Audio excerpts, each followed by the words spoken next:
O ano de 2026 tem sido bem difícil para o MBL, cara. Desde o começo desse ano tem acontecido várias coisas que meio que fazendo o MBL implodir por dentro, derreter, né?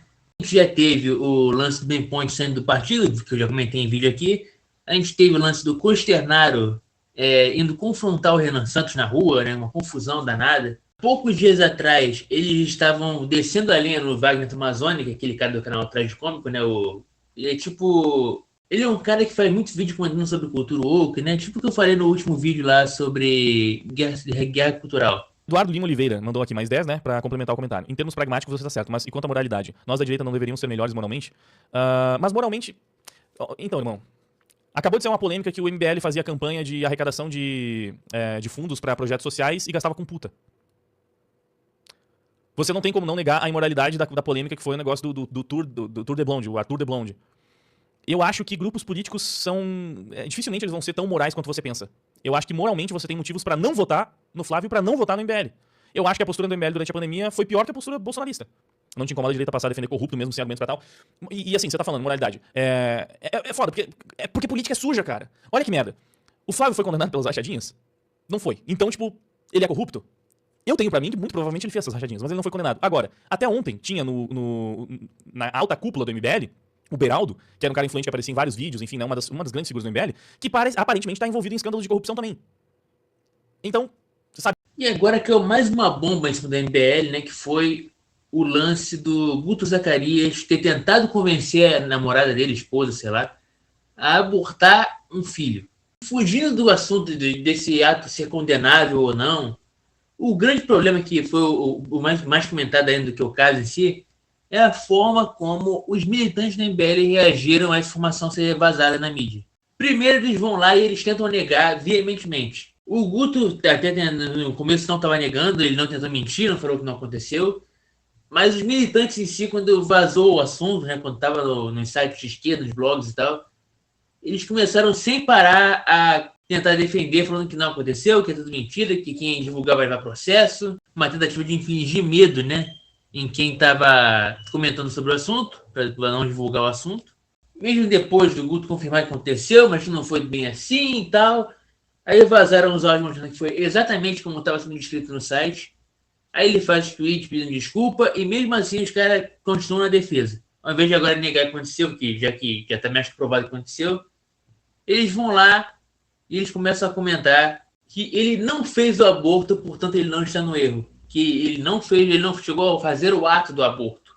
Então ele se arrependeu, então ele está certo, então é verdadeiro cristão, porque ele se arrependeu do pecado. Sendo que, novamente, não houve arrependimento. Se você for ver os áudios, se você ver a história completa, vai entender que o Guto Zacarias não abortou porque a mulher não quis. Ele descobriu as clínicas, ele recomendou, ele tentou de todas as formas convencer ela a fazer, ao ponto dela ter que denunciar ele na justiça, porque ele estava com uma insistência muito grande no assunto. Em momento algum, ele demonstra arrependimento sobre ter recomendado. Muito pelo contrário, na época que ele estava recomendando isso, ele já era contra aborto, ele já estava fazendo vídeos, fazendo debates sobre aborto, falando contra, o que torna tudo isso muito pior, né? Porque faz parecer que o cara é um completo hipócrita, o que ele provavelmente realmente é. E mais do que o problema do foro pessoal dele, né? Que eu não me interesso tanto assim de comentar esse lance do problema pessoal dele. Assim como aconteceu no lance do Arthur, que apesar de demonstrar que ele é uma pessoa não confiável, né? Porque ele estava tendo a esposa, ele estava querendo trair a esposa, participando de um tour de turismo sexual. Por mais que isso demonstre que o caráter deles não é um caráter bom, um caráter duvidoso, eu até prefiro não comentar diretamente sobre isso, porque é uma parada de cunho pessoal.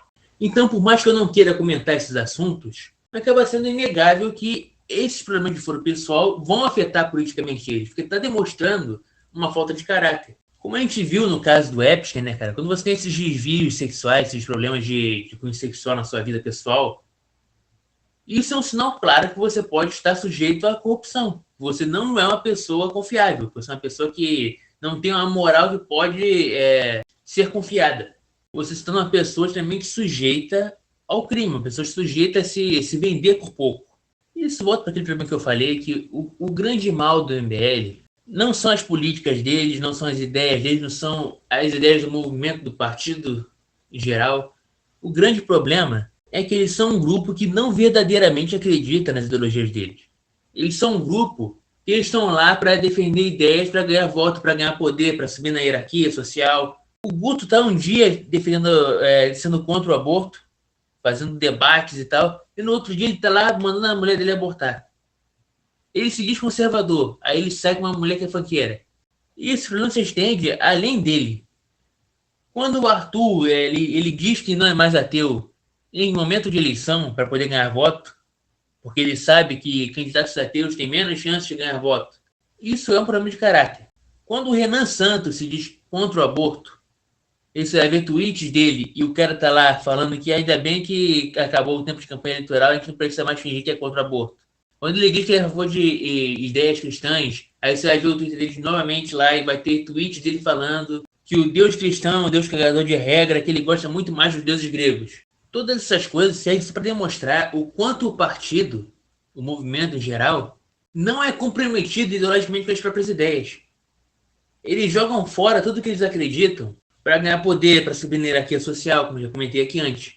Então, como é que você pode se aliar a um partido como esse que não tem fé nas próprias ideias, que não acredita no potencial das próprias ideias, que não defenderia até as últimas consequências das ideias deles? Se mudar a popularidade das ideias deles, eles vão mudar de ideia.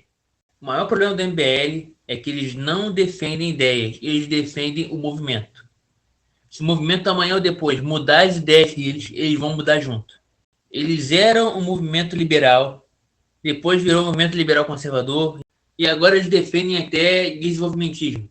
Como é que pode ser confiado num partido, num movimento que não tem ideias fixas, que não segue as próprias ideias, que são hipócritas, que defendem uma coisa na frente e nas costas defendem outra? Um movimento de pessoas que, na primeira oportunidade de ganhar mais poder, eles vão sair do movimento para atrair o movimento, para falar mal do movimento.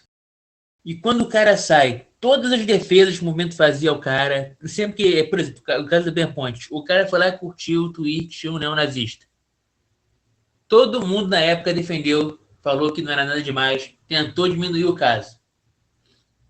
Aí agora o cara saiu. O que eles fazem? Falam que a gente defendeu até quando ele errou. Como assim ele errou? Como assim?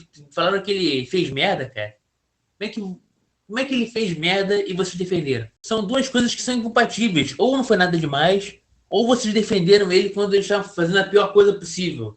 Não existe uma condenação nessa frase, né? Você não está condenando o cara pelo erro dele. Você está falando que você defendeu o cara quando ele estava errado porque ele era do movimento, não porque você via alguma coisa certa no cara, não porque ele estava cometendo um pequeno errinho que não é nada demais, mas porque vocês viam aquilo como necessário para o movimento continuar indo em frente. Quando a sua fidelidade não é baseada em ideias, mas sim na aliança por poder, perde o sentido. Você não quer defender esse tipo de coisa, você não quer fazer parte desse tipo de movimento. A mesma coisa vai para o Nando Moura, por exemplo. O Nando Moura, ele defendia o MBL, mesmo sabendo que o MBL tinha saído do PT, o pessoal pensando para tirar o Bolsonaro, ele não falava mal disso. Agora que ele saiu, que ele está brigado, que ele não quer mais se envolver com o MBL, o que ele faz? Ele posta a foto do Kim Kataguiri com toda essa galera. Sendo que essa foto aconteceu quando ele ainda era aliado do movimento. Se eu reconheço que nesse momento aqui o Nando Moura está cometendo um erro, eu tenho que reconhecer também quando o MBL faz a mesma coisa, eles estão cometendo erro. Não existe isso de antes era certo e agora é errado. O certo e o errado não mudaram. Continua sendo a mesma coisa. Com a diferença que agora vocês mudaram de lado. Então o vídeo de hoje vai ser isso. Eu acho que já falei tudo que precisava falar sobre o que eu acho desse assunto. Eu já estava meio cansado de falar do MBL aqui, né? Eu até queria falar também da treta do Wagner, né? Porque eu achei muito errado o que fizeram com o cara. Ele reclamou desse mesmo lance que eu tô falando agora em live. Aí surgiu um monte de ataque coordenado para tentar forçar o cara ou a defender o partido ou a demonizando o cara para quem é a favor do partido se afastar o máximo possível do conteúdo dele. Foi tanto ataque em cima do cara que ele mesmo falou que não queria falar de política partidária mais. Que ele acha que é um assunto que não vale a pena ser falado. Realmente não vale a pena porque foi esse tipo de ataque. Os caras eles não são ideológicos, eles são a favor do partido, do movimento. Eles querem o poder, eles querem estar certos. E com esse tipo de gente a gente não pode misturar, a verdade é essa. Então por hoje é isso aí. Se você gostou do vídeo, deixe seu like. Se você quer comentar alguma coisa, pode nos comentários. Considere também doar para o nosso canal através do nosso QR Code aqui em cima. É isso aí então, galera. Valeu, falou, fui.